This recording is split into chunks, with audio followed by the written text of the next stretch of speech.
Hello guys, this is Sam right here. So in this video I'm going to show you how to solve emboss problem in Pixellab. Those, especially those using Android version 10, find it difficult when trying to emboss their work. It becomes distorted like this as on the screen. So in this video I'm going to show you how to emboss, or the trick in embossing your work without any distortion.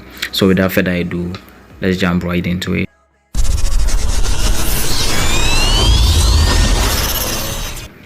So if this is your first time here, please do well to subscribe to this channel, like my videos, comment, and then do well to share to your friends for them to also get it.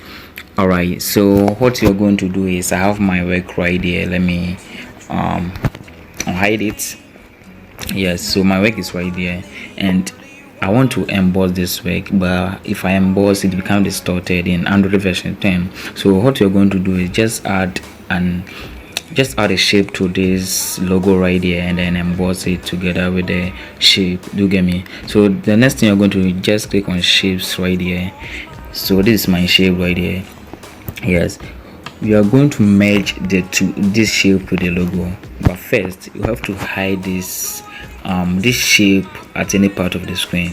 It shouldn't show directly on the screen, so you can hide it either upwards, downwards, or sideways.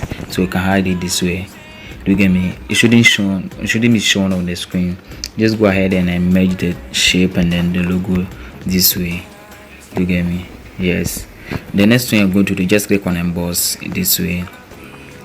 Yes, and you can see your logo is not distorted again as it was in the beginning. So this is how to solve the emboss problem in Android version 10.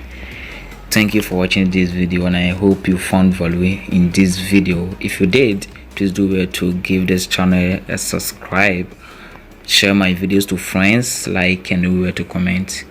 Thank you, and see you in my next upload.